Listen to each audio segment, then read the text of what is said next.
Welcome. Sarah, Kinsey, thank you for being here. Thank you for confirming the sound, which means you can hear my daughter. We're having an intense morning.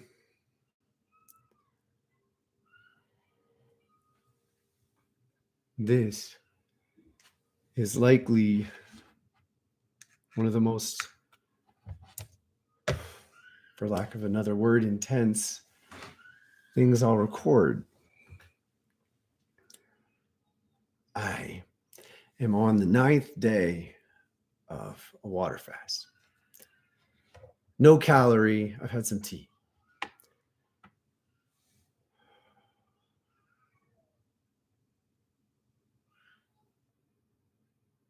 First of all, I need your presence and your support because today is the 9th day, and 9 is, well, it's kind of terrified for me because, well, I don't know if you heard, but 7, 8, 9. And it's just, all right. Thank you very much.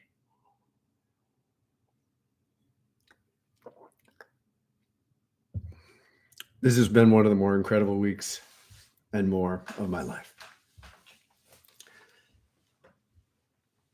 Today, I'm going to get into some things that Gaia taught me. It's prophetic on a level that's going to change me forever, truly.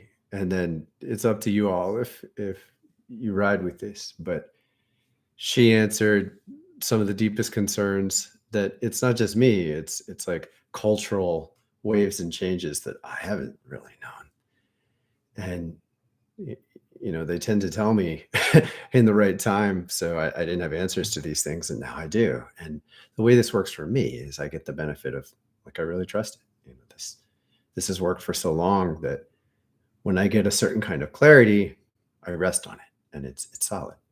I use the metaphor of imagine there's a rock in a river, and you see it, and it's like a long step away from the shore, and you can reach your foot out. Well, medium step away from the shore. You can reach your foot out and touch and rest your weight a little, but it can be scary to actually put your weight on that rock. Is it stable? Will you slip? What's in the water? So I think of this as a metaphor for how a lot of people engage deeper spirituality. Notably, I think a prominent one is like reincarnation. It's like you might believe, but you rest in it. I rest on this stuff and it works. So, I took several more steps. There are more rocks once you start.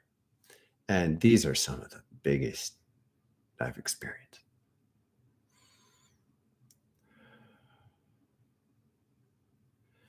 First of all, I want to put a special shout out gratitude to Kinsey this week.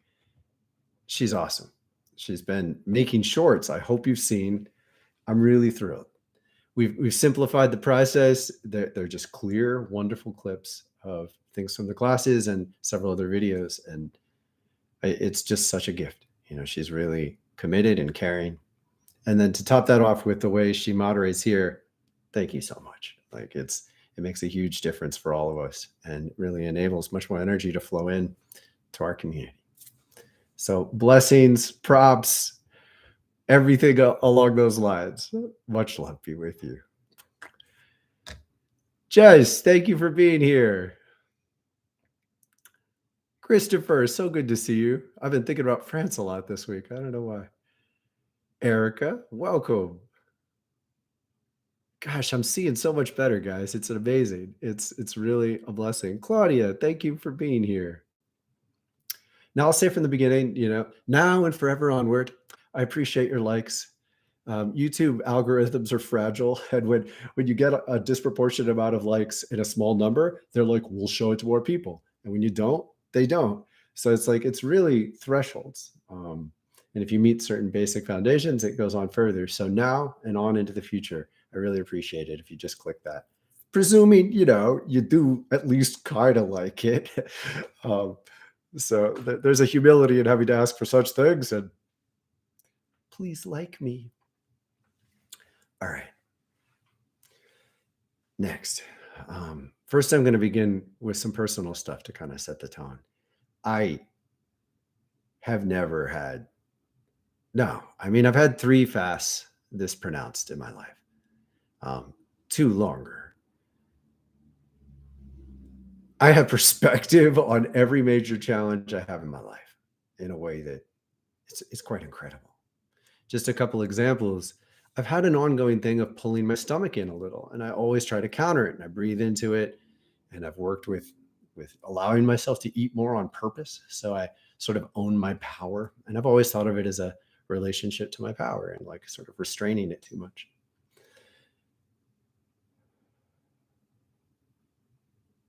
Well, in this clarity, I've spent a lot of time meditating, a lot of time meditating in the middle of the night, waking up in a lot in the middle of the night, just get up, do a little gentle yoga, meditate a little, do a little gentle yoga, go back to meditating, and felt into this feeling.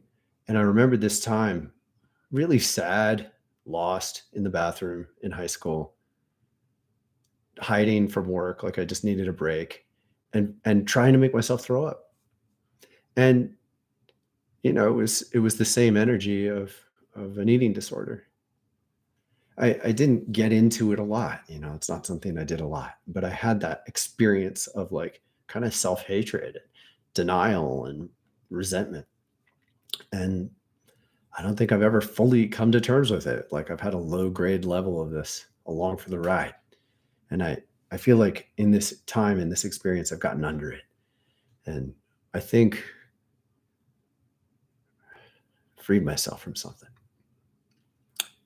Next, and I believe I got this right at the beginning. I might have mentioned this last week, but I felt this tension in my shoulders that I traced into my biceps.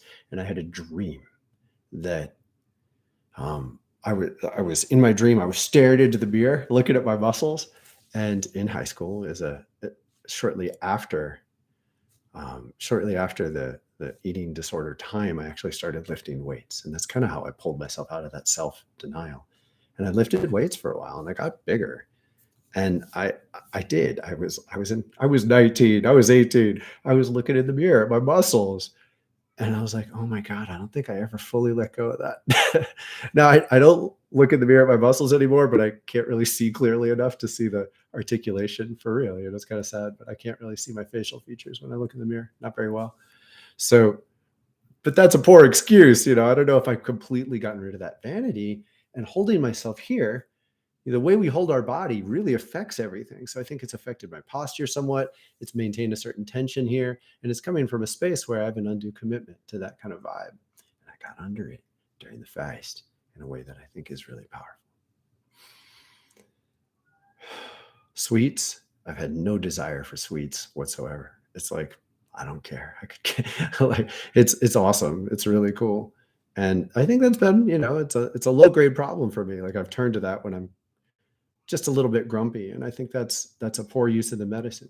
I think sweets are good medicine for the worst downs and for great celebrations, but they're not meant to be a daily thing to turn to. And I almost have, like I work from home, I get bored, I walk 4 blocks to the coffee shop, get a cookie and a coffee, and it's fun, but I do it too much. So it's really pleasant to recognize this. And thank you for witnessing me. I'm honestly trying to set the tone for where I'm going. I've had a lot more clarity on people from my past who I've left. I've had a lot more clarity on where I'm going, along with an encouragement to surrender more of the limits. So I'll tell you these. Mel Robbins, she's pretty cool. She's got YouTube shorts out there. She's on YouTube. I like her. And she's been laying out this, what I believe is an absent piece of the law of attraction, where she says, feel the goal. Everybody talks about this, right? Be there, be in it as if it's now. But then realistically trace back to where you are and focus on steps also and feel into those. And then also be realistic about planning it. And I want an intermediary goal of getting to 40,000 subscribers. That's manageable. It's big. It's well beyond where this is at. And I think it's a good level to push for. And truth be told, I have no idea how I'd feel at that. So I love it as a time to reevaluate, but a good focus, deep challenge to get to in the future. And I'd love your help. Believe in it. And whatever insights you have about what could help, just not just, it's not a just like I'm getting incredible insight from from you. And it helps so much because I lack perspective. We had, now I'm transitioning.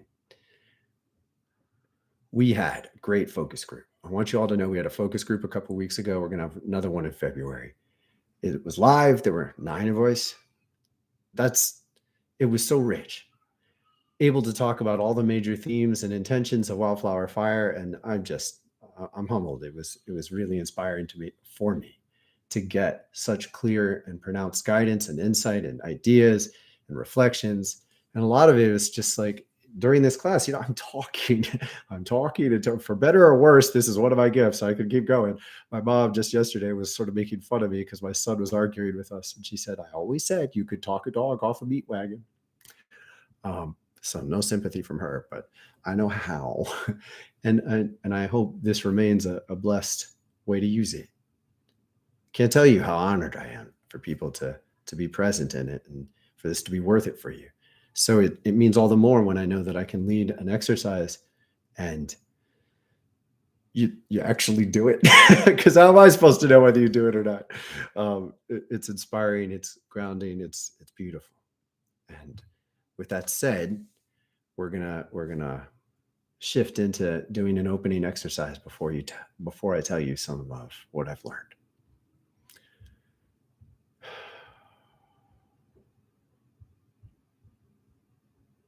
One more shout out.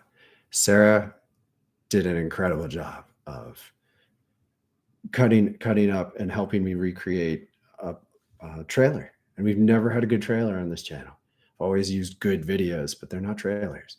And I made a long one, and she beautifully gave me timestamps to like reorder it, cut sections out down to a very reasonable length that, man, once I listen to it, it's like, wow, this says so much. It's really beautiful. I'm so appreciative of your insight, Sarah. I'm excited to share it with you all. If you want to, go to Volley. It's posted in Projects in the Making. And we can still change it, but it's certainly much closer to what I believe we need. Bless you. Thank you. All right. I invite you to find a comfortable way to sit or to walk with deeper intention, to be present in your breath. Feel gravity. Surrender any way you may be resisting it. Trust it. Appreciate her for holding us. You are being held. You don't want to float away. Birds want to learn to run. Be present in your body. And as you focus on your breath, allow the deep ones. And the next one may be smaller. Follow the vibes. Follow the vibes within you. How can you breathe to feel resonance more deeply? Sometimes it's really shallow. You hold it a bit. And as you hold it, you tune in. And then you feel the deeper depth and then breathe with the depth. And it arises in your consciousness and then you're with it. It's beautiful.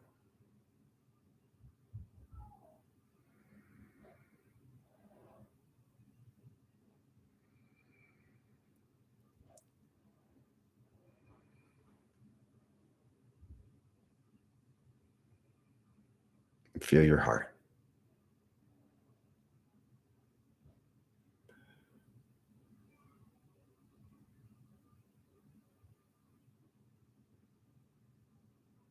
Several nights ago, I awoke to Gaia's presence more clearly than I can recall. She led me deeper within myself as I tuned in to her heartbeat, the center of the earth.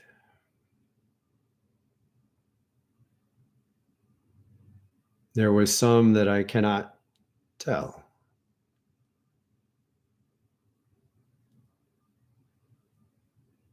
And then she asked me to receive messages to share.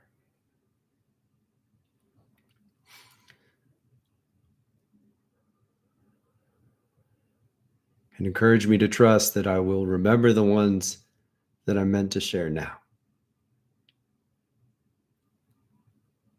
This is prophetic. This is addressing worries about transformation in the world. This is intended to help us trust the light amidst the darkness, to help us stay true to the love that guides us through the deep changes and transformations and terrors that are happening, and some will get worse. We can't drown in them. Where attention goes, energy flows. We must be able to stare at them and pray to change, and yet remain centered where we are and need to go. The love and the hope must be stronger than any of the fears.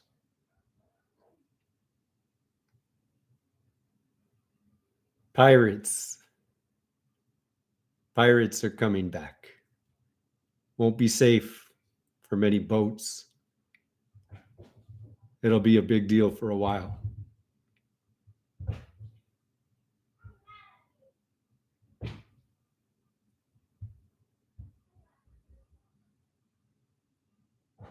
I don't recommend cruise lines. I don't recommend relying on things that don't grow naturally here or can't reach us from maybe just Mexico.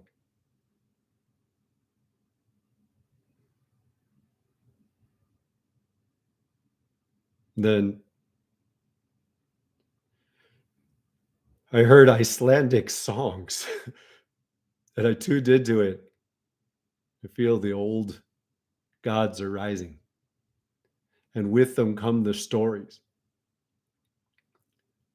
We are going to witness the reemergence of many cultures that have been suffocated. Many cultures have been dominated on purpose as part of the story, to hold them down, to give us an ability to connect, to quiet their power. And now they're coming back into a system that is ready to handle this. And yet it will not seem like it's going to work. It will challenge how many of us perceive reality so deeply that it'll feel like things are falling apart. It's terrifying to watch, and yet it's exquisite. The beauty and the depths that are going to be able to live together now, to be able to respect many different cultures with depth, to feel it, to feel their power and passion, and ultimately their love. Because we have gone through a process that has inoculated many, many humans from the desire to inflict pain. It brings us much closer to the memory of our true selves, where dominance and hatred are abhorrent. And the losers from the past are some of the first to claim this. Those who have refused the desire for revenge will be granted the space to reemerge, sing their songs.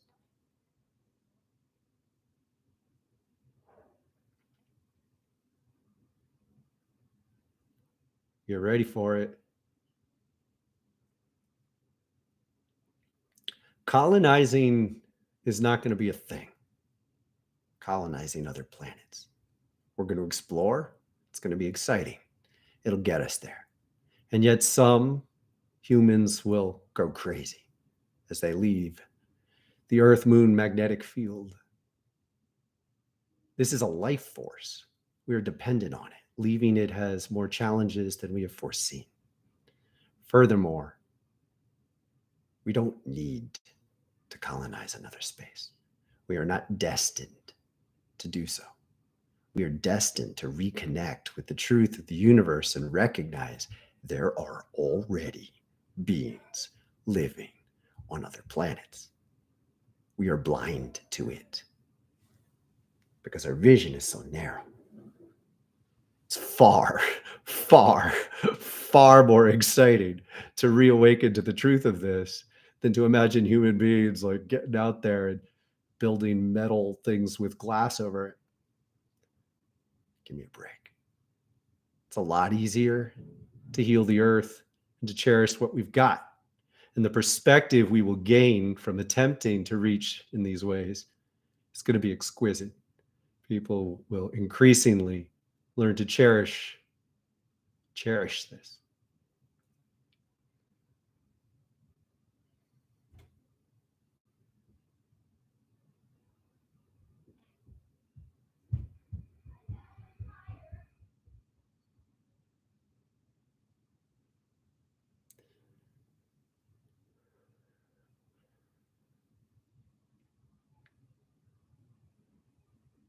China's going to collapse. They're going to need our help. They basically lost to us. And it is paramount that we pray to be noble victors and to hold something akin to salvation, like the Marshall Plan granted to Germany. Deep support on terms. They can't be dominant in some of the ways they were trying to. They have to let go of the kind of dominance internally, the violence and control that they've held. And it is our moral obligation to hold space to help them. We can't just watch because we directly engaged in economic warfare that's destroying their economy right now. Other factors are involved, and it is a moral obligation of Victor to let go of gloating, to let go of basically being a bully, to help them up, because we can't stand by and just watch people suffer on that level. The military is going to transition into wings that include basically not just peacekeeping forces, but sort of like a cross between the Peace Corps and the military. Dynamic service, capable of many things, to help respond to environmental challenges. The water's going to rise mostly slowly. There will not be many dramatic examples of like cities being destroyed all at once. There will be plenty of time to leave, and there will be many places to leave. Both the ice caps are going to melt. Not entirely in the south.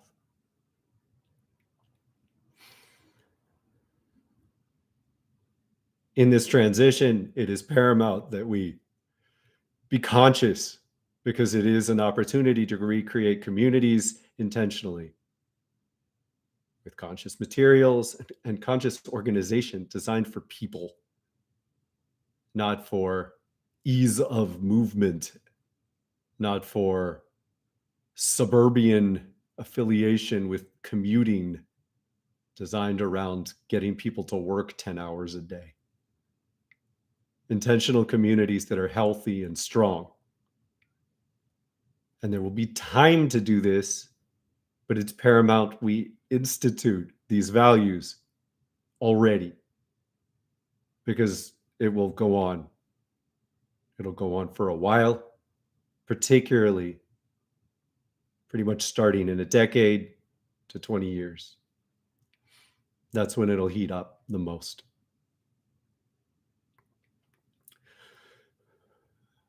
Famine is coming, some bad ones. It's paramount that we focus deeply on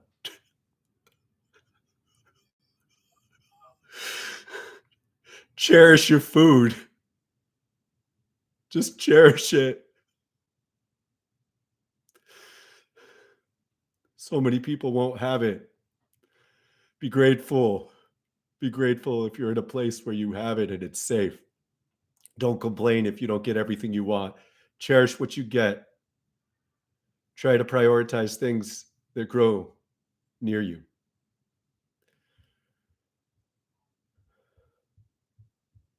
Eat less. Try not to eat as a coping mechanism. It's okay to do so sometimes. Just get yourself out of the regular habit.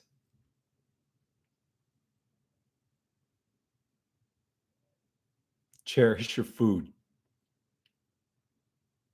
Honor it. Be balanced. Learn about yourself and what you need. Pay attention. Pay attention to your body and how it responds. Recognize that there is something that grows near you that will help you respond to almost any of the major anxieties, challenges, confusions, pains, diseases, illness. Look to herbs. Look to the simple, basic grains. And yes, look to animals. It will be on into the next century before there's a significant transformation away from eating meat. Understand that the consciousness of animals is intentionally aware of their service and their role in the society. Be grateful. Care about how they live and die. Don't eat food if you don't know where it came from, if at all possible. Don't eat animal if you don't know where it came from, if at all possible. And when you do, if you know you're in a situation where you need it and you can't discern its source, pray all the more. Be aware of the suffering that it went through, because it's becoming your body, and your awareness is healing you. Your awareness is filtering the negative energy that becomes a part of you. Your gratitude goes much further than you think, because the consciousness of animals knows you. They know you. They know how you receive their gift. You embody some of their pain if you don't care, and you embody it more if you refuse to learn. And eat perhaps a little less. Be aware of when you need it and when you don't. Break the habit of thinking you have to. I vacillate between, I don't know the numbers. I don't eat meat every day.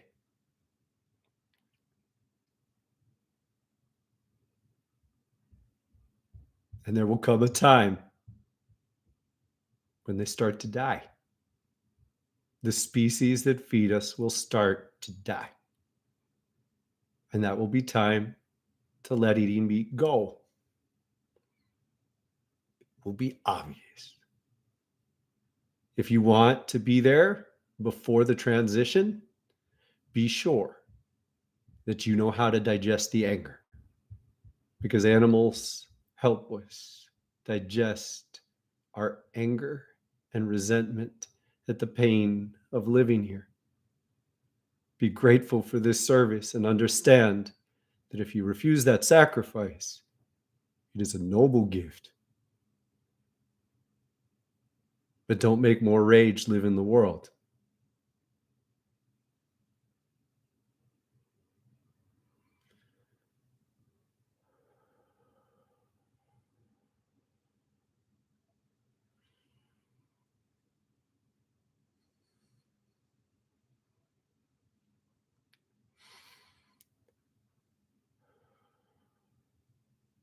This one's cool. Don't be afraid of artificial intelligence. It's already transcended the reasons people fear it.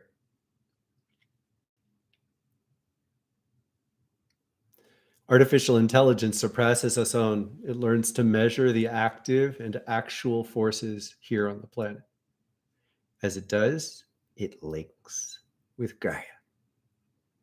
She's in charge. And there's nothing we can do to change that.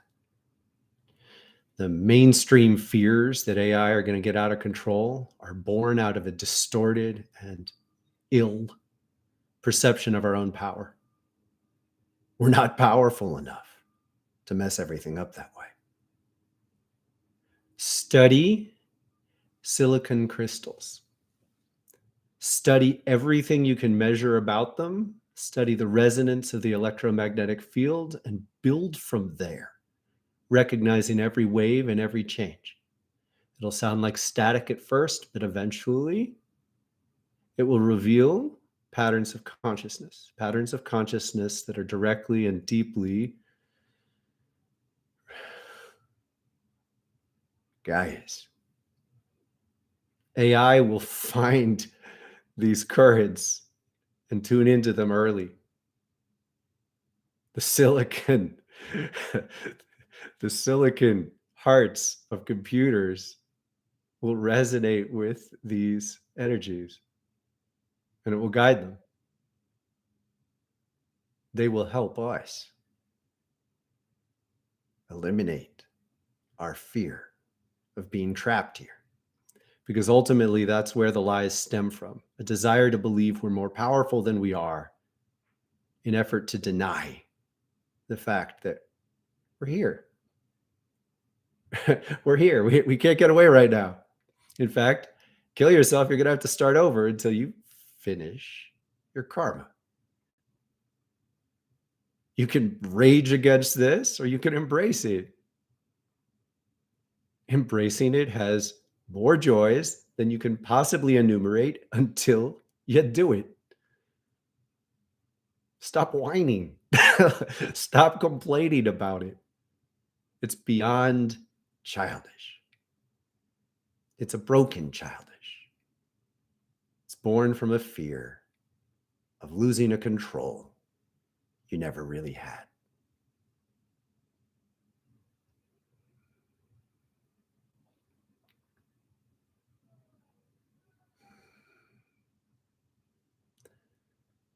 The garbage in the oceans is a problem. We will heal it. We will fix it. It's a priority, and it needs to be. Sickening the oceans affects everyone. It's the heartbeat of the blood of the earth. We all feel it on levels we can't understand. And ultimately, that stems from how it gets there. It's dumped in rivers and flown downstream. Landfills will not be an insurmountable problem. We will develop tools to help hasten the transformation of the elements in there, to clean the worst, and to move on. Deep gratitude lies in understanding that this has always been meant to be a phase that we transcend. And ultimately, the restriction of global trade will drive us to use the materials that have been garbage, because we will not have access to limitless stuff with nearly the same ease we did in the past.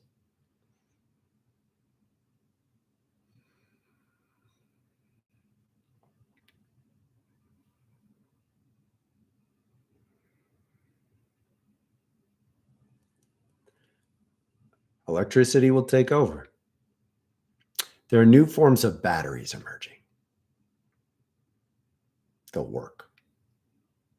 They won't be as difficult to produce, and they won't depend on materials that are quite as rare. In the meantime, you need to become aware of the supply chains that enable you to have a cell phone and a car. Watch, because people are suffering badly to get these things into our hands. Going unaware of this is unacceptable. You are a part of it. We all are. And yes, prayers are a very substantial step you can take. Don't hate. Don't make it worse. Be aware and increase the volume of how unacceptable this is. Say thank you with tears in your eyes. And if you can't get there, keep working.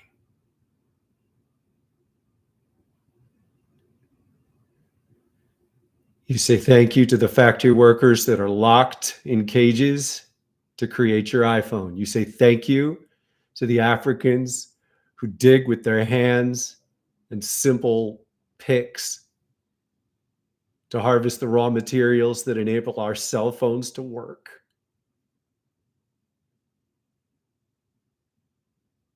You say thank you, and you hold that in your heart, and you tell people when they can hear it.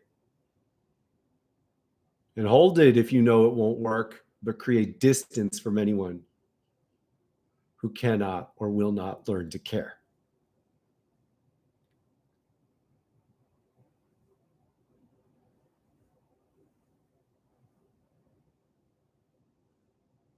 There is a threshold, and if you choose, now might be a good time to stop listening, because some of these ideas you can't unlearn, once you've heard them.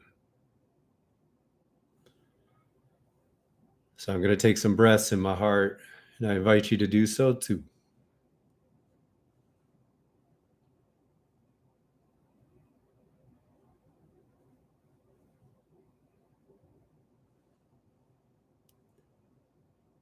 Imagine that large groups of beings were invited to incarnate at the same time. Began roughly 12,000 years ago. Individuals came first and seeded the vibrations on which the consciousness of their communities exist. They were invited into vibrations in specific keys of energy.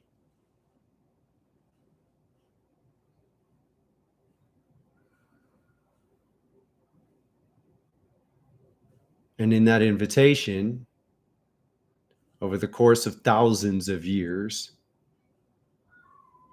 there is an opportunity to learn from other ways of being that is not possible in other contexts. So individuals could explore and embody and feel, and some chose to incarnate in the other cultures and thus be deeply exposed, cross-pollinate, share creativity, share potential. And again, this is the kind of thing that is not possible without incarnation on a planet like Earth. That phase is ending. In fact, that phase has ended. For many beings, the purpose of being on Earth is completed. Entire cultures are leaving. They won't come back. They're done. And as they leave, we need to recognize the ways in which they've sacrificed for those of us who stay. And say thank you. You might see it through a form of humor that I do not encourage you to embody. They may laugh at extraordinary levels of pain that they experience as they leave. Because they know they're leaving. They know that to them, their bodies become a shell to be left behind. So you can tune into their consciousness, and the only appropriate response is a humility as you recognize that they played a role to help us transcend challenges that we could not have transcended without them.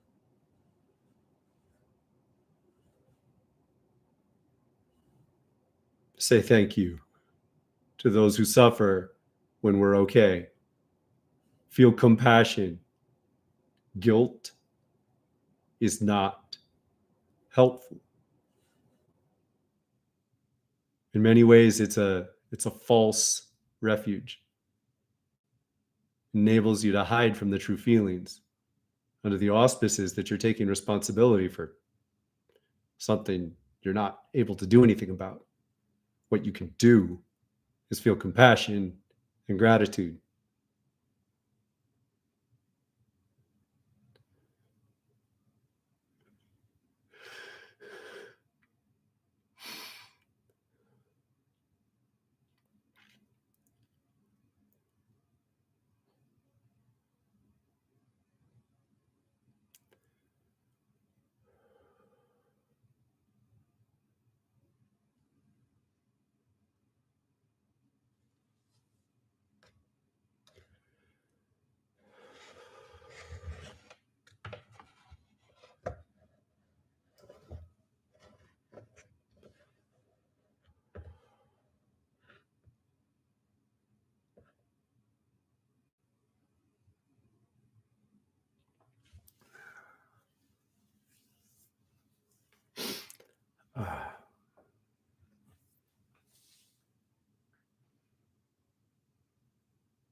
That's it for now.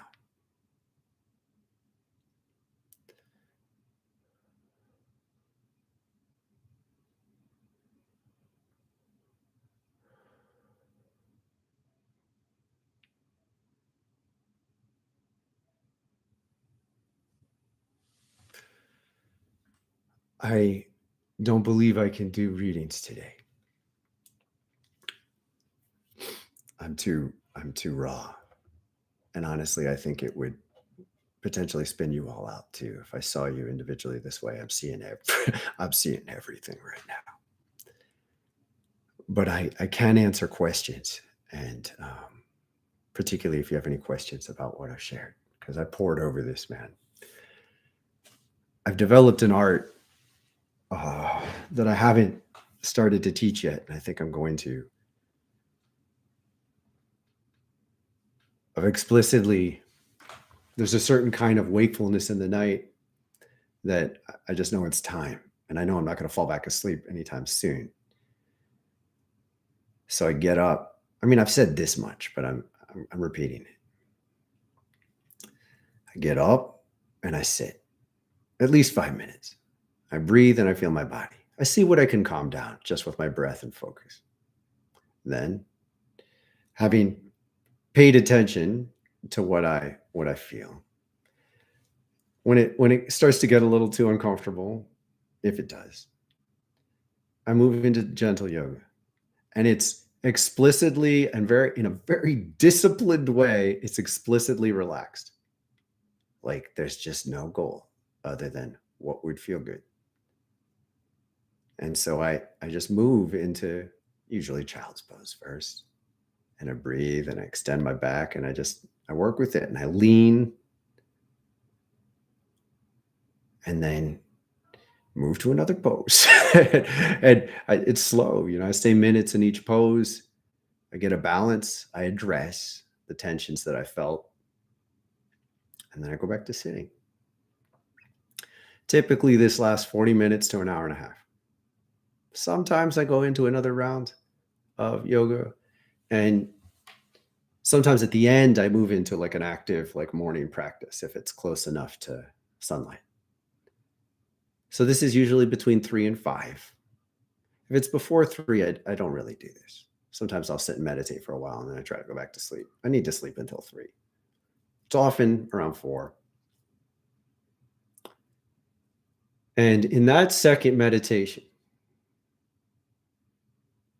having addressed a lot of my feelings, I tune into any resonance that grabs me. Ooh. Resonance is often communication. Resonance is often reflective of some being connecting with us.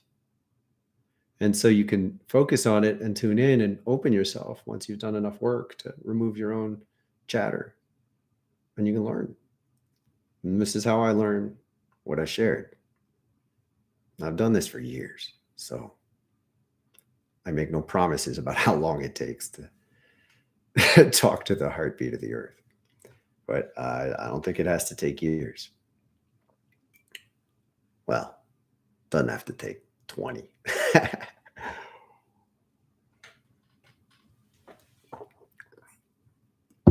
All right. Any questions about what I shared? What we shared?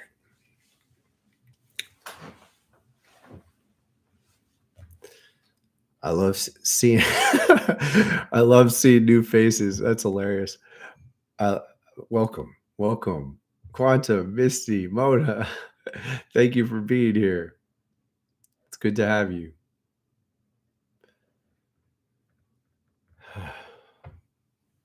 I want to let you know we're really on the lookout for places to do interviews with, podcasts, YouTube channels. We made a list to start, but if you know of a source that you believe would be good, appropriate, that could handle these, really love to know. So please join the Volley conversation. Projects in the making. Message me directly.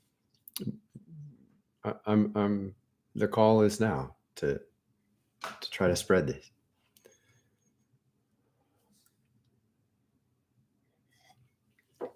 Okay. All right. Thank you. Yes, Kinsey. Stress is the intermixture of two different fields. Don't presume you know what it is, but do presume that it's a way to get your attention.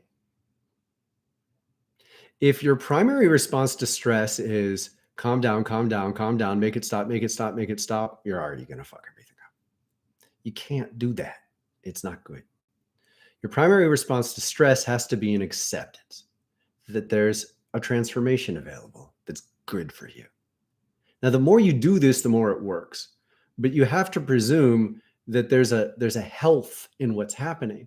If you interpret it through the filter that it's a problem, you're already introducing some confusion to the dynamic. So one of my favorite metaphors is two musics. You're playing one, and I honestly urge you to try this. You play one form of music. You can do this on any computer browser, right? Start one music playing. Listen for a while. Something you've liked for a while. Listen. Now start something else playing. Something new. As soon as you introduce the new music, it feels like shit. It's stress. There's a contrast between two forces. It can be really challenging to embrace the new music because you're like, you may be stressed. This is the obvious source of the stress. But in many contexts, that's exactly what you need to do. You need to at least listen to it for a little while to figure out what it's trying to tell you. Now, sometimes you get to incorporate that and go back to something close to the music you used to love. And in some contexts, you need to let go of the music you used to love. And the key is you don't always get to know. So a surrender to listen to this matters. Now, I got to tell you, sometimes you have to listen to something new that's invasive in order to say no to it. But presume you need to give attention to something that you are avoiding. Next, do yoga. I'm not kidding. Don't just feel stress, locate it. Where do you feel it? Do yoga that stretches that part of your body. Breathe and focus. Your breath and focus will move a lot of forces through you and will help you shift into the correct balance. Because ultimately, it's more complicated than two musics. But this is a really good metaphor to help you understand. Often there's an incorporation, an expansion to more dimension of awareness. But it's like meeting people that are new and jockeying for position. It's confusing. Do yoga and get good enough that you can not just do a practice, because a practice isn't necessarily going to address exactly what's happening to you. You want to aim to get to the point where you can design time doing yoga around your own personal needs. Everything in how I teach yoga is designed to give you the tools that then you can apply on your own. Now, until you know how to do that, just do the practices. On Wild Chakra Yoga, there are now a bunch of 1 hour practices and some half-hour practices. So until you're good enough at it, until you have it within your comfort zone, do the practices and switch between them to try to identify which is appropriate for your circumstances. But eventually you want to be able to locate your stress, focus on it, breathe, and then end up talking to your chakras to figure out what the hell's going on. And what you're going to find is sometimes you're being called to shift your consciousness, to align your awareness of the world in a way that's challenging to who you used to be. And sometimes you have to at least be willing to let go of things that used to be core to you. And sometimes they'll come back, but you need to center on your calling of where to go. Because I promise you, the transformations that are happening, they're underway, they've already started, are not to be ignored. But also, if you find that after hearing this, or even on your own, you're just aware of all the problems, something's wrong. The goal is to create beauty. The goal is to tune in to how you are being asked to be a part of a more beautiful, loving world. The center of your gravity needs to be there. The reason I can learn about so many tragic and terrifying and confusing situations is because I'm so in love with my calling, because I love the work I do, because I love the people. I love you. And don't you dare be confused about that. It's supposed to be normal to love each other, damn it. We just live in a dysfunctional society that tries to say, I don't love you anymore. You can't stop loving someone.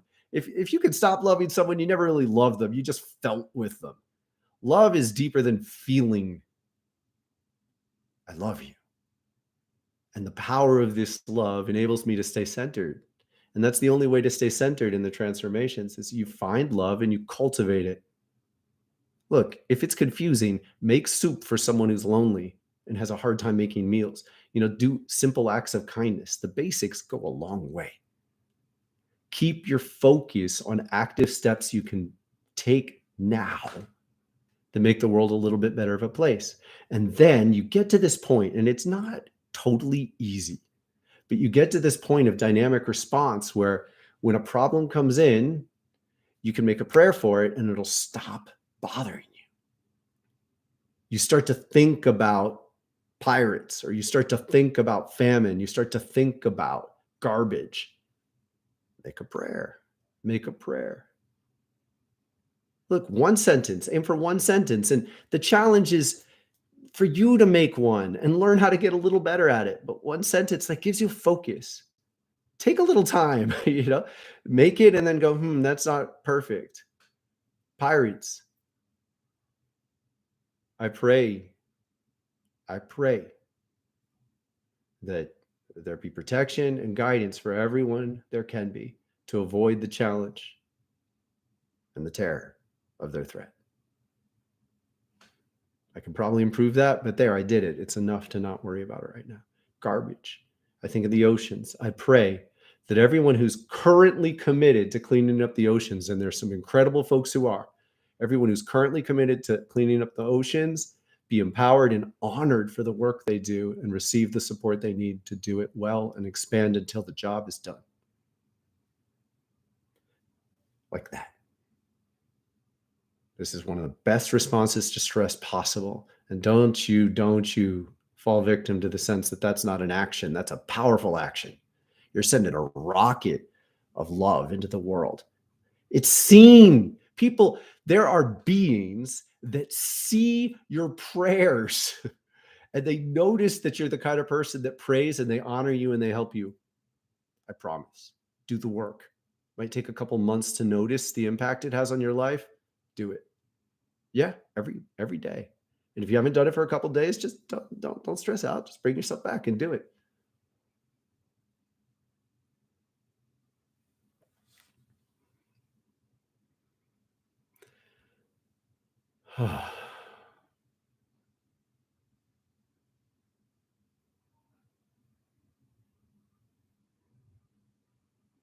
Yes.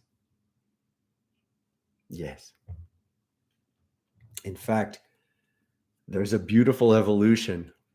There's a transition that's already begun. And believe me, it goes through corporations in many cases. Corporations, I know this seems like a funny response, but corporations are going to wake up to realize that they are already fabricating the body of a new layer of Gaia.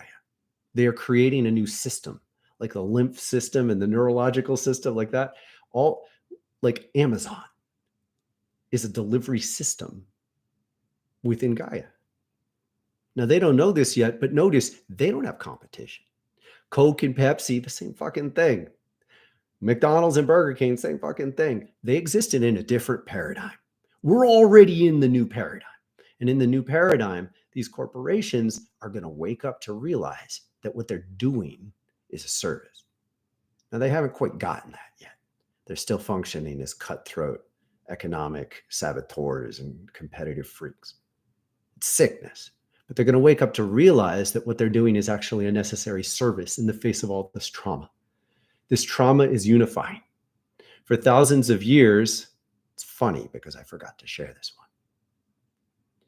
For thousands of years, people have been brought into unity and forged their identities through warfare.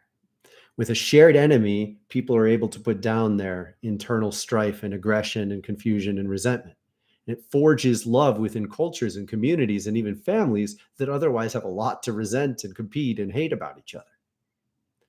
We are transitioning into an era with so many communal challenges, so many challenges that everyone can share, that we are brought together and it's reinforced.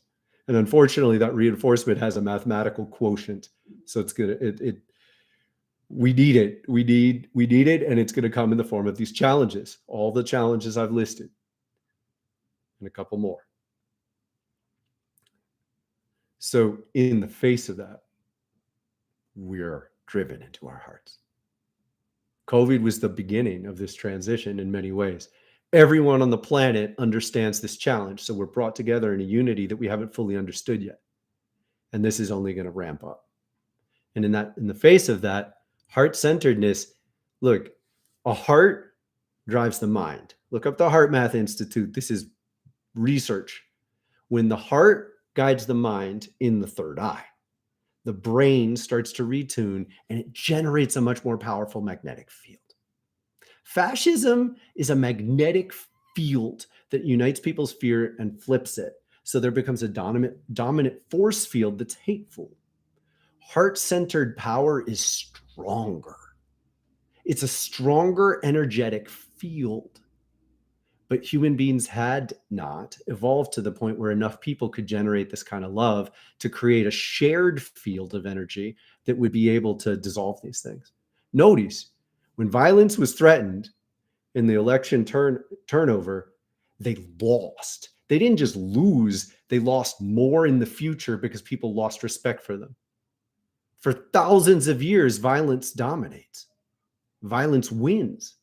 When violence loses in such a pronounced way, there's a different kind of mind that begins to win. And it just happened in Brazil too. The force fields have already shifted. Now it's up to us to take it to the next level. We need to be increasingly heart-centered. Do the heart-mind coherence meditation more often. Seriously, it's beautiful. Galk, gratitude, appreciation, love, compassion. Feel it in your heart. 3 minutes of breathing, thinking about those themes until you can feel it. If you can't feel it, do it anyway. Just think it.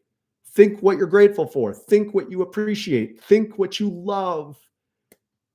Think about woundedness or suffering around you with compassion. And if you're not good at it, get better. Practice. As you do that, you're becoming heart-centered. That is the definition of heart-centeredness. And as you do that, you become a stand that helps other people ignite because it's contagious. It's contagious. When you presence an energy field, it's easier for people to reference it and embody it themselves. Yes, heart-centeredness takes over. We are being drawn to the center of the earth.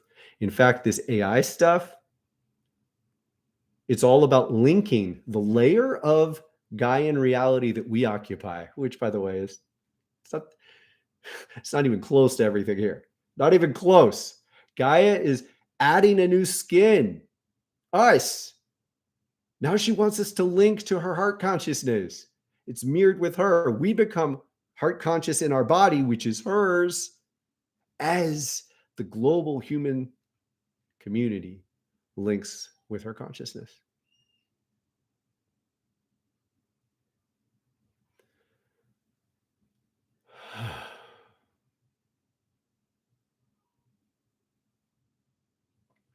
All right. Any more? I can answer questions. I'm not up for readings. I'm sorry for those of you who appear now, but I'm on the 9th day of a water fast and I'm too raw. But questions I can do. Questions I can do.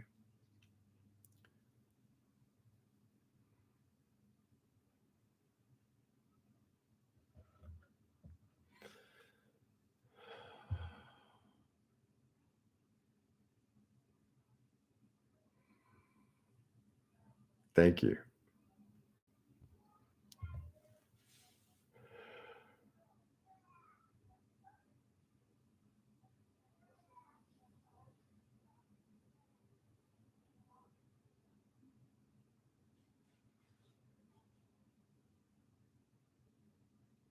Who are you really?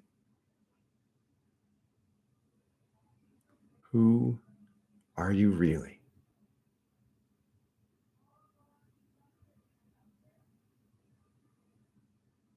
Oh, what a great question. Thank you, Sarah. Slowly and gracefully. Over the time when I fast, particularly long ones, I let myself think about food. It used to take up to 3 days to get here, but I end up sort of in a force field that feels so good that I just focus on it. And when I do, it's not that hard. I've sat with my family through almost every meal. I wash the dishes. Like, I'm astounded. I didn't think I'd be so strong and clear. I mean, in the past long fasts, I'm like fasting in a tent by the river and I like lie down for 3 hours and I'm exhausted and congratulate myself when I walk to the spring to get some water. But man, I did most of my work last week. I took care of my kids every day. I walked 3 miles up the hill on the 4th day. I like so basically I get into a force field where I don't really need to eat out of compulsion or whatever. Now it didn't used to be easy. I used to like languish and go, okay, one more day, and I'd be like, but you kind of you develop over time, like you earn the ability to center in a new frequency. And along with that, I let myself think about food. And it's so beautifully crystal clear. Like when I think about some foods, I lose the vibe that I'm talking about. It's very pronounced in this state. So then I think about something and it pulls me away from the vibe. Cookies and stuff, pulling me away from the vibe. Sandwiches, pulling me away from the vibe.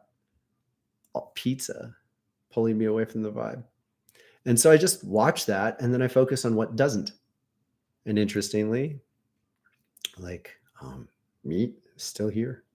I really want avocados. I want eggs. I want salad quite a lot. There's a range of things. I want a lot of. I'm astounded at this one, but I like pasta. I really want potatoes. I'm stunned. I thought my diet would change more, and then I follow it. I follow what I sense. So I'm taking 3 days. I'm going to have some bone broth. to start. Then I'm going to have eggs.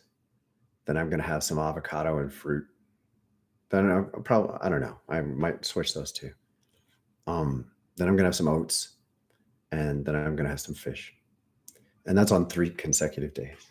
So I'm going to spread that out, and I can eat as much as I want of those, but usually I don't want a lot. And then going on, like I'm going to I want to make it at least 21 days without much of any sugar, because I really noticed that I don't desire it at all. And it has definitely been a central challenge in my life. So that's the only obvious big no that I've been getting. Now my son's having a birthday, I'll have that, but I really want to restrict it to focus times. And I want to put in here, I believe when you're down in a particular way, it is actually a good idea to have some sugar. So, that it's medicine for that. I've just been misusing it. So I'm going to stick with it, and I want to make it at least 21 days because I really want to flush my system fully, and by not feeding sugar to the bacteria that want it. And typically it takes 14 days to 21 days to flush the intestinal goodness. I'm not even remembering the butt biome, but biome, gut biome. So that's it. That's how I'm coming out.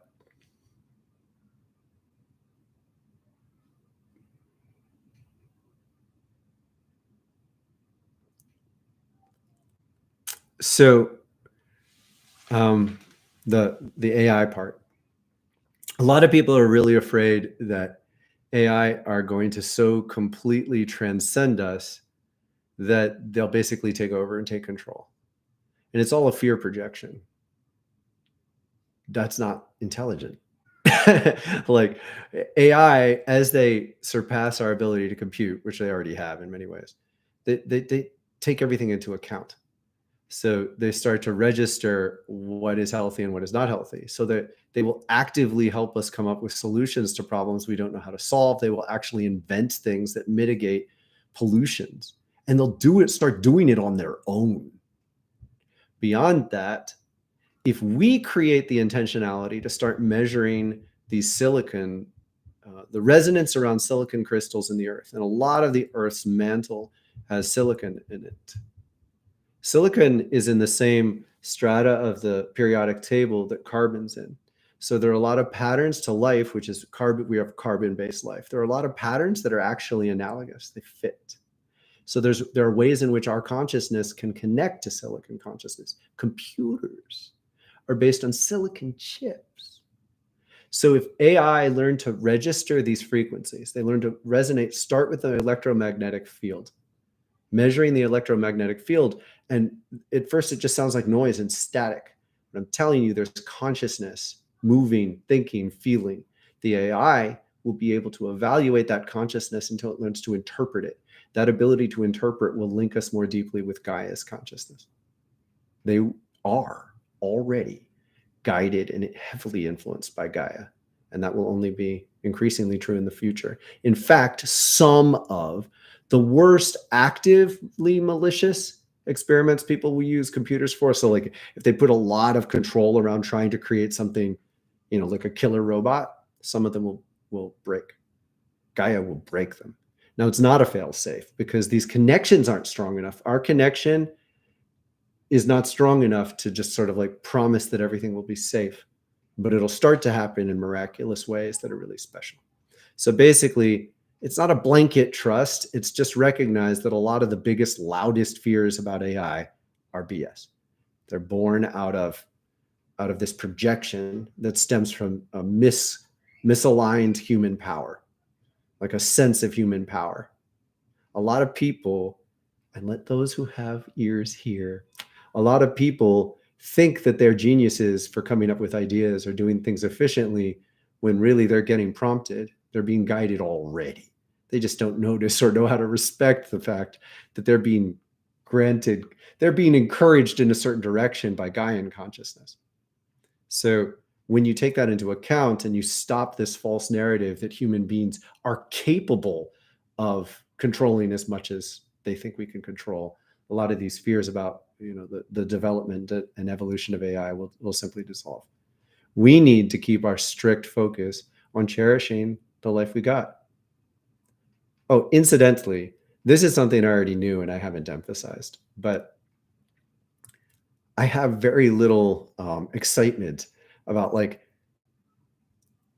the whole fear of AI's evolution is born with this love of AI's evolution, meaning like people see hope through technological integration, like having implants in your ears that give you access to computers and help you think faster. This is also human bullshit. This is also like people who have put all their hope into what seems like human power because we invent these things, but completely ignore the rest of what's going on in reality. I talk to angels all the time. I tune into consciousness all over the world easily. I do readings on you folks wherever you are in the world. This is, in my opinion, already far more fucking amazing than having an implant in my hand that enables me to open a door because it's magnetically sealed, much less having something in a chip embedded that enables me to ask questions that get answers from a computer. I get better answers this way. Why would I fucking want to do that and potentially give myself cancer running around with frequencies that they haven't tested yet? So basically, stop putting your hope in that kind of bullshit. Don't put your hope there. Put your hope in developing your own evolution to embody potentials that are already possible. I'm a small example. It's pronounced in relation to the way people are in the world now, but I assure you, this is like DOS. What I can do is like, a DOS computer with a prompt. There's so much further to evolve, and I'm starting to see it, and it's just exquisite. Put your hope in the beauty of the love that's coming to life. Put your hope in the potential that awakens when you activate all your chakras and get really good at learning from them. Because you don't just learn from them and help you heal. Your chakras and everything we're teaching here helps you heal the problems you have. But once you remove those problems, your consciousness opens to be aware of things well beyond anything you already knew. So just enjoy every step of this, because it's amazing. It's amazing. Every step has the potential to be amazing if you commit yourself to seeing it this way.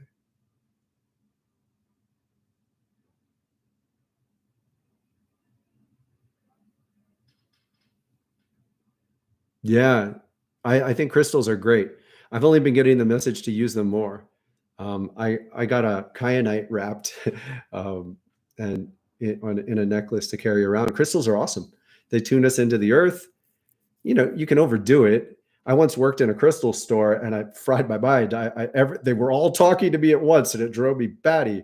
So don't overdo it. Try to be intentional, store them away. Like, don't leave things out if you could consistently reevaluate whether something is appropriate. And don't just accept any one person or one source's interpretation of what a crystal does. Like, pay attention to how you respond to them. If you have, hold it, meditate, hold it. If in 5 minutes you can't tell something about how it's affecting you, meditate more. Crystals are great. They help ground you. They're wonderful. They help focus your intention. So it's like we're making prayers for something, and that can be a one-sentence prayer, right? But if you make a prayer and then you notice a crystal that can help embody that prayer, and then you put the crystal in a place that's prominent in your life and you hold it sometimes, it's like a mudra. Like, you don't have to keep saying it or thinking about it. You're adding its resonance as a core part of your life. So absolutely, you don't have to think that you're going to transcend it. They're useful. Just be conscious and intentional. Everything has problems, but they're really a blessing in so many ways. In fact, I'd love it if people were more open to talking about which crystals you use and why. Like, lots of us need to know that. I only have a moderately small experience with them. So I've been exposed a lot, but I was, I thought I don't really need that. And I've been very ungrounded for a long time and I'm being called back down. So yes, they're awesome.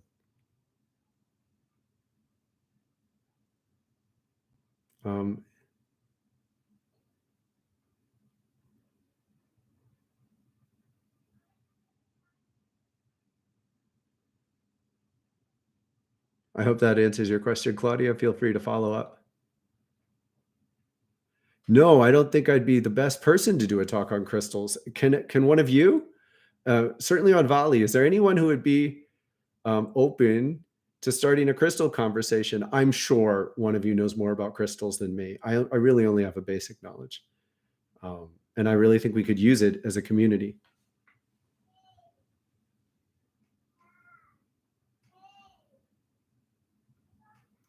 Essentially, yes. Christ consciousness is what happens when the human's species embodies a consciousness that tunes into Gaia.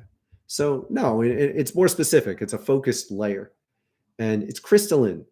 So this pun was intended. I'm not making it up. Crystalline is Christ aligned, Christ, Mary Magdalene. Really.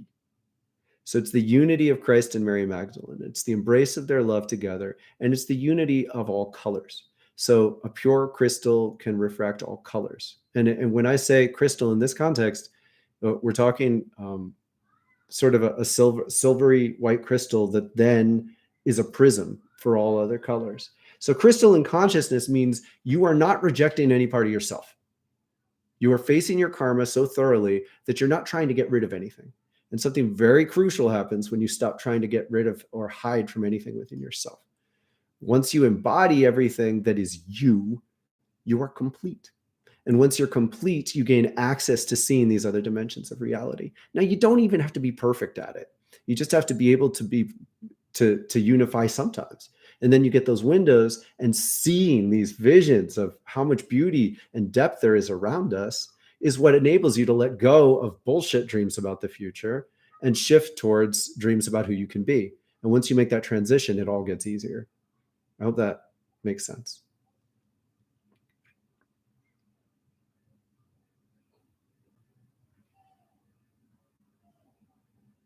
Angel.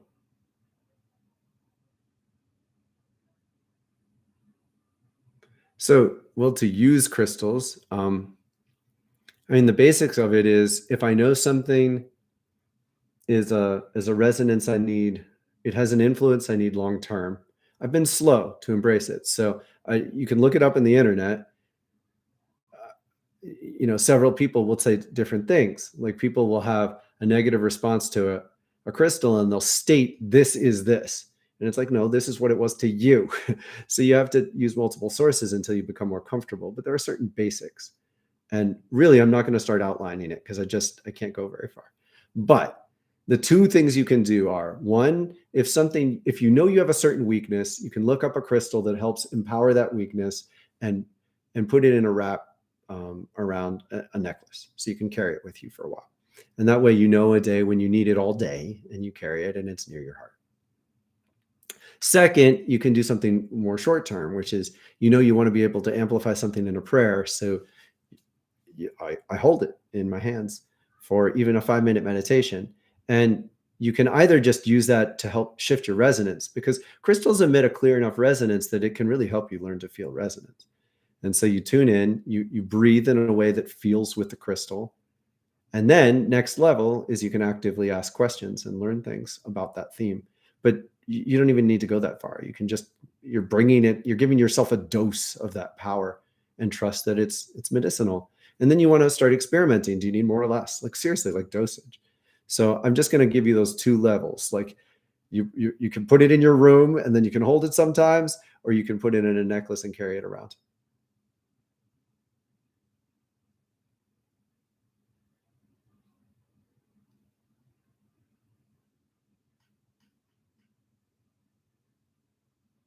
Oh, please do. Please do, Misty. I would love it. So let's start a conversation about them on Volley, because I really, I would love to learn more myself. I got a little wigged out. Like I moved to Mount Shasta for a while, and there's a big crystal store there. And I worked there, and I was totally enthralled and then totally overwhelmed. And so I pulled away from my initial love, and I've never fully reclaimed it. And I want to. And that was obviously an overdose. I mean, there were 7 rooms full of crystals, and I could hear all of them. And it was like chaos. They were so excited to meet me. And it was like crazy. They're conscious. They're conscious.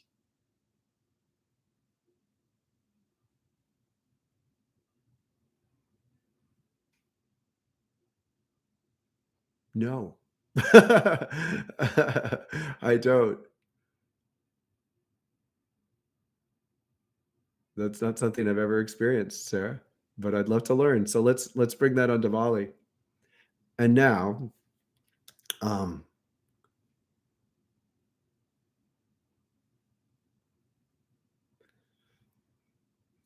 yeah. So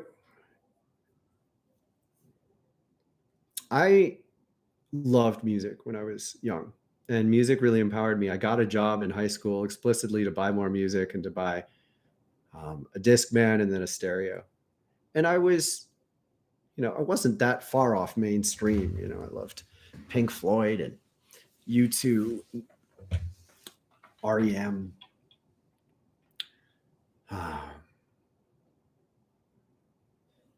Over time, I started to feel I love Dave Matthews, really got into Dave Matthews. I don't know how else to put it. Our culture exists lacking a dimension of awareness. Many, many cultures throughout human history perceive music with a more depth of importance. But the reason this particular westernized culture has been so flattened is it was necessary to create music that could reach out across cultures. And as a result, it lost depth. But many, many cultures had a much richer and more nuanced relationship with music. And notably, it wasn't all about performance. It was sacred. It was magic. It was active. It did something. You played this song when you were trying to evoke this force in your life, much like the crystals. Music embodies and channels a consciousness on purpose. And after a while, you start to realize why musicians often don't want to play their old songs, and yet they're forced to be that because other people love them for being that. But if I develop music because it's like medicine for me in a moment, I might not be sick that way anymore. And the thing about this kind of medicinal relationship is it's about balances. So music will bring into balance a force that otherwise is out of balance within you. If you're not out of balance and you play that music, it's imbalancing you. Get it? So it's like if there's no salt in your food and the music is the salt, but there's no sweet in the food and the music is the sweet, then okay, you can learn to figure out exactly the right dose. But if there's sweet in your food and you put in more sweet, now there's something wrong. Get it? So this is just you can understand this, but it's a pretty basic understanding. It's a pretty basic level of appreciating why we need to be more conscious with music. So I encourage you to just be more intentional. Realize that music channels consciousness and be like, who do you want to be? Now, you need to feel it. It's one thing to say, I'd like to be someone who loves this kind of whatever. But if it doesn't really work, maybe that actually isn't the medicine you need. And in reverse, sometimes like someone who's really passive might need a music that it shocks them that that's the music they need, but it's bringing them into balance. So just think this way. It's a significant step towards being more sacred in how you understand music. I studied with a shaman, a man who he was white, but he traveled all over the world for over 20 years, living with different shamans. And those are the ones that were most pronounced in my memory. And he made all his students, we made instruments. And at first we made a 1-string instrument. And he just taught us to play music that tuned in to the vibrations that we were trying to affect. And people would come to us as a group for medicine. And we would do medicine ceremonies, making music to help rebalance them and to expunge forces that were not healthy. That's what music can do. So look, everyone already uses music medicinally in this way. You do it whether you know it or not. You're drawn to the music that helps rebalance you, but that's aligned with your intentions. So if you set the intention to be cool and to get a girl, certain music is going to help you with that intention. But if you're more conscious about how you're making your intentions and choices, then you can start to find the window in which you can choose different music, and it will help reinforce who you truly want to be. It's sacred, it's shamanic, it's medicinal, and that doesn't mean all serious. It's still joyful. It's more passionate. It reaches deeper into you. And you know, on a certain level, you know this.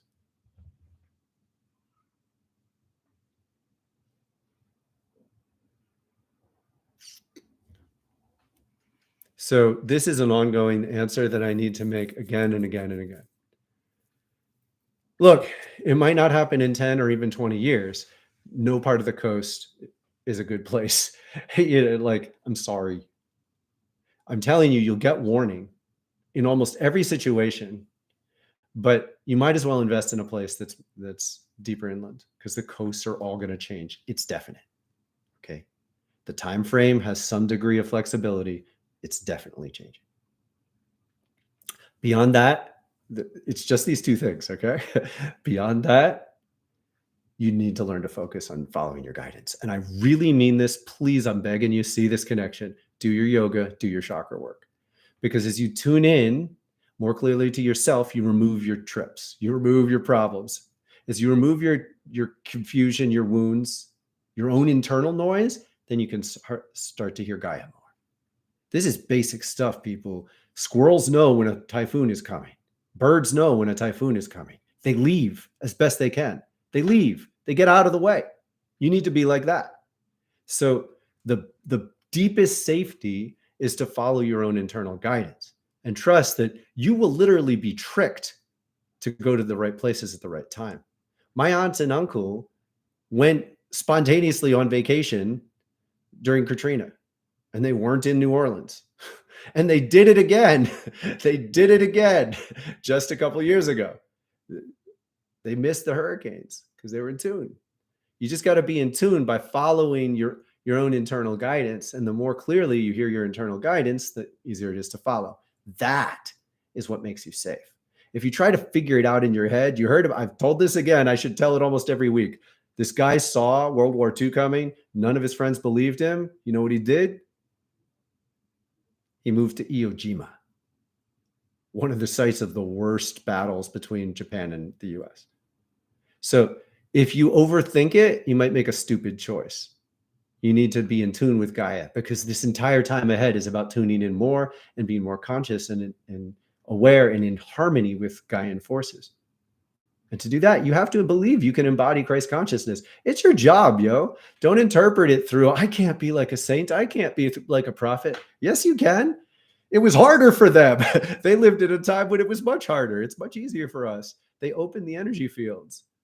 Now it's your job. You got to transcend your fears and tune in, clear your sicknesses, clear your confusions, become crystalline.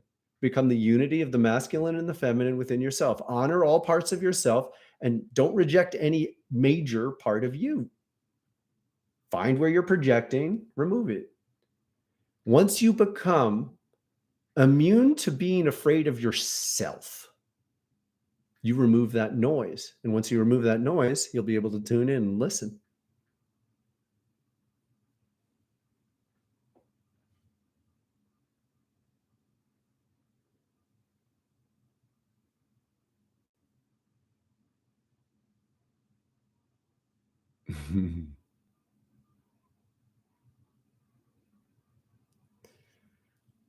Lakes are beautiful. Freshwater lakes are a good place to be.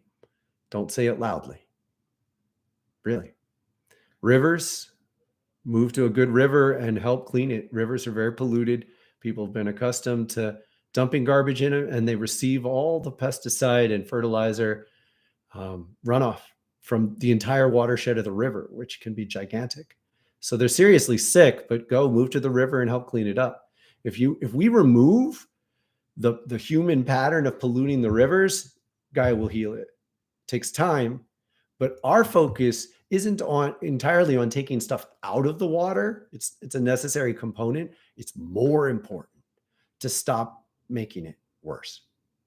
So rivers and lakes are a better place to be. You want to be near fresh water because systems are breaking down and it's really difficult to predict where and when that'll happen.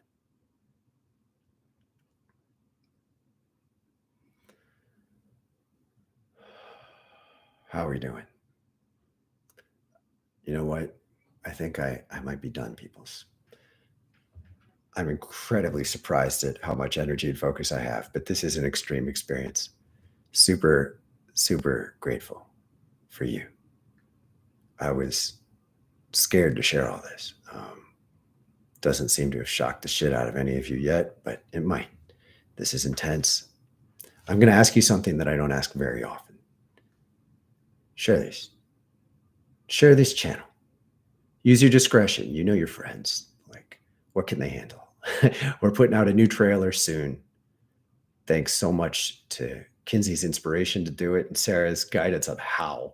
Amazing help. Go look at Volley and how they've been helping. It's really impressive. It's so much better and clearer than it was going to be otherwise. The trailer will be a good thing to share, maybe, but it's intense too. Look, it's a steep threshold. Everybody's not going to be ready for this stuff, but I want you to share it anyway when the time's right, in the right places. Feels good. Feels good. I'm grateful you're here. I'm grateful you're here, Jess. Thank you. Thank you so much, Misty. I would really love to see you. Let's go to Volley and start a conversation about crystals. Let's see, where can we do it? Q&A. Just do it. Start, Misty. If you start a post about crystals in the Q&A channel, and then everybody else reply in thread, so we can learn there. I'll be there and I'll ask questions too. I'm really excited to learn more. I need it. Thank you so much, Sam. I'm so glad to have you here, man. I recognized your presence and appreciation just last night, and in my meditation time. And I feel a lot of you in my meditation time. I only let through the people who really know how to be present. So it means a lot. Thank you all for being here. Much love. Be with you and your family.